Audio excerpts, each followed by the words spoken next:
Hi, and welcome to Stop Creating Weird Batch Job. Hey, I'm Eric, and in this video we're going to talk about batch jobs.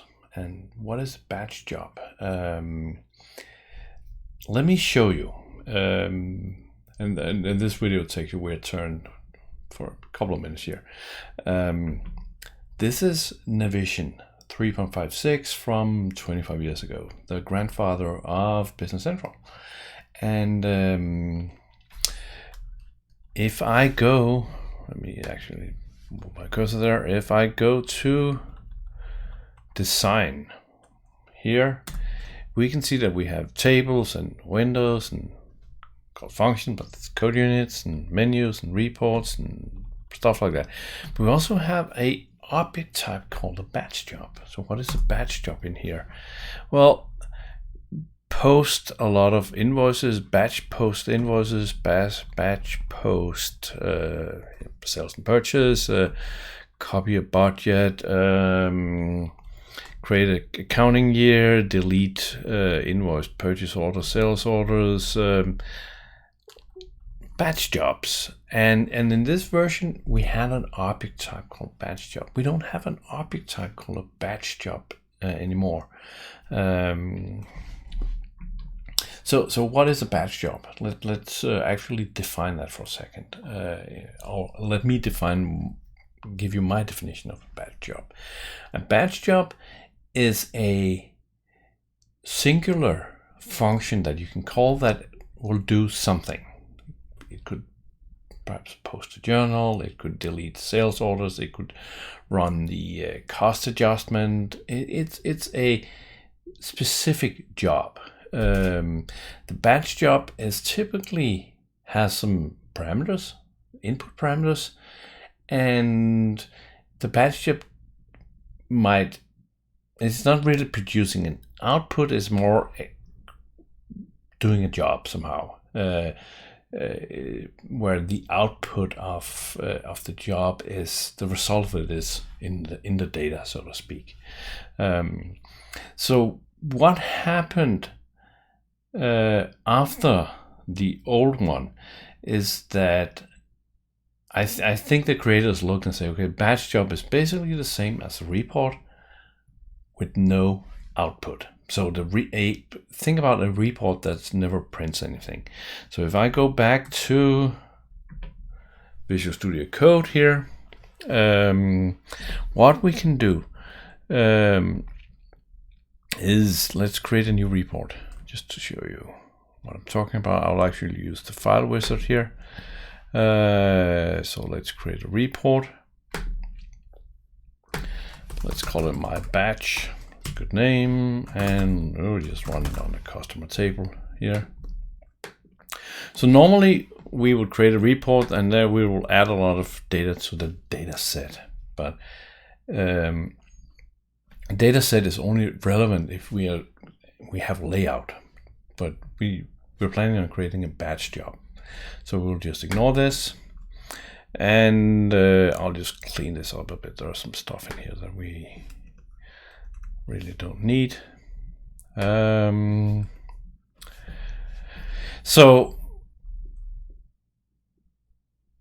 Something's already cleared. We don't care about that. Let's see if we can get rid of it.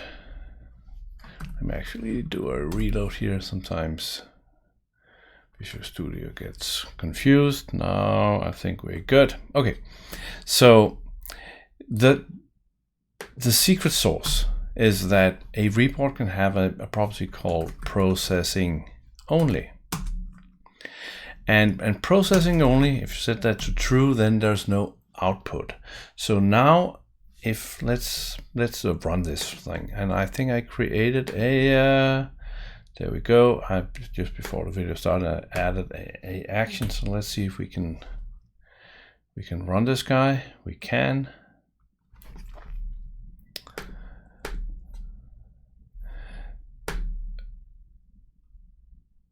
I added it up here, my batch. So we can see that instead of being as this is a report, but it doesn't really look like a report because the report has print or preview functions, but this one just has an OK, but it still has all the filter things. So we can still go and go in and say, okay, our batch job that is designed now to run on customers, we can do all the usual stuff here. So we can do something about request filter fields and say that we want to use the posting group and we want to use the price group, for instance. So let's run this again.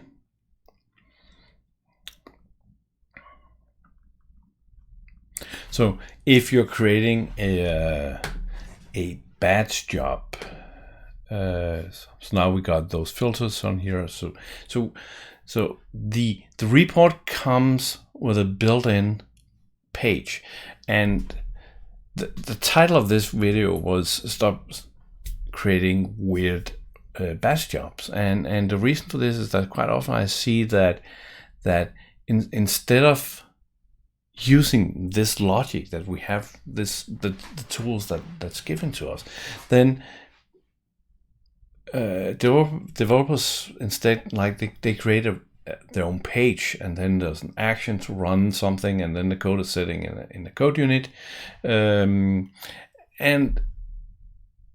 quite often I believe that's the wrong approach. And I also believe in a lot of cases what Microsoft has done in the base app is also the wrong approach, because look at this little thing we have here, that we can schedule a report, meaning that as long as our process is just written within this, we can schedule it. And the parameters are saved and the filters are saved, so we can actually schedule, run this every Monday at 10, run this every night, whatever you want. That's given to you out of the box. That's the functionality.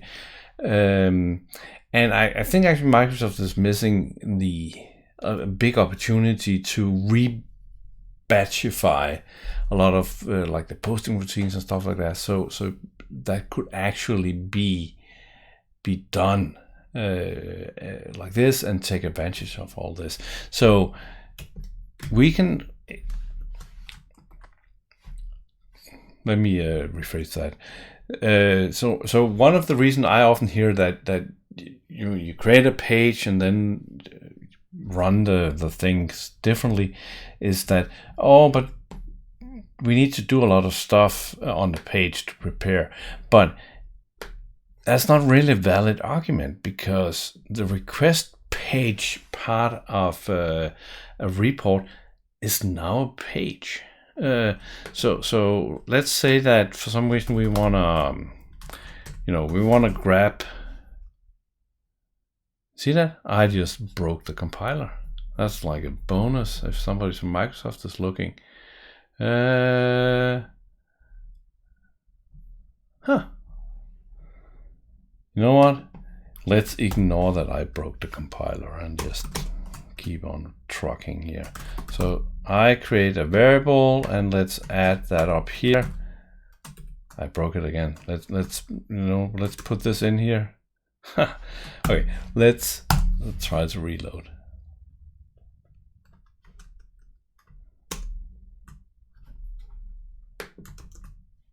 See if we can get this guy going.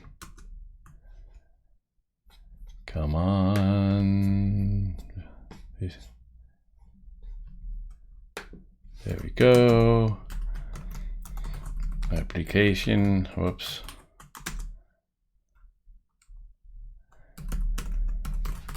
Application area equal all, and caption. Wow, caption equal test. Oh, test thingy. There we go. And this one is really mad at me, but when I'm compiling, the package is good. So we'll just ignore the moodiness of the compiler.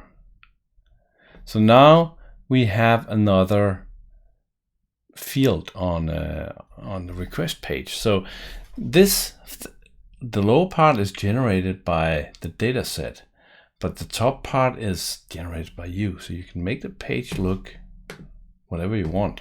Well, there's some limitation, but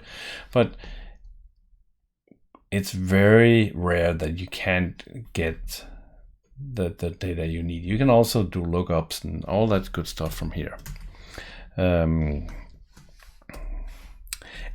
everything can be scheduled. So how do you use a report for data processing? Well, it's actually quite simple. So in this case, we have selected customer as our main data source. And as soon as I'm inside the data item, I have the option of doing something on customer. So I could start. So now this trigger is per customer. So I could do customer name plus equal test. How about that? Customer modify true. So in this case, this is now processing all the customers I have selected within the filters that are set by on the request page. So running the report. So even though it's a report, it's not a report, it's a batch job. So now we look at the names. Let's go action my batch. I'll just hit OK. And now everybody has test at the end of the name. Pretty sweet. Perhaps not the best usage, but anyway. But maybe what you want to do is not, per record, but you still want the data set. In that case, instead of going on after get record, you go and do your stuff on. Well, you kind of have two options. You have on pre-data item, meaning that's before we get all the after get records, and on post-data item, that's after we get all the records. So if you just need to do something, then what I typically do is like this. Then, and I may have like a fancy code unit sitting.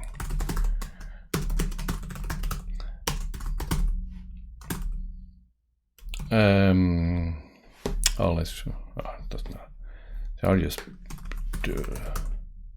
Now I broke it again. Code unit. Fancy code. Procedure, fancy func. There we go. That's a great little code unit sitting right here. Fancy code.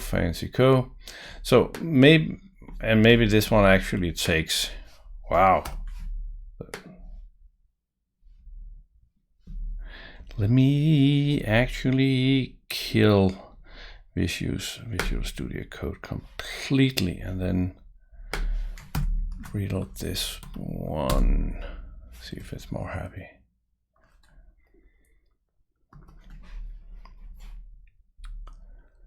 Let's see if we can get this.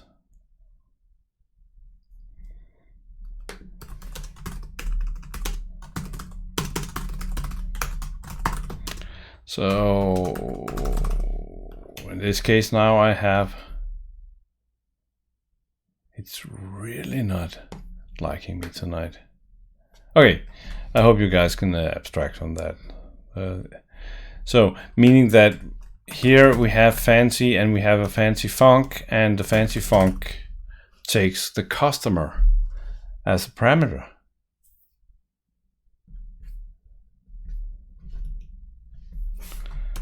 Let me just compile just to verify that what I did was right. So it's just the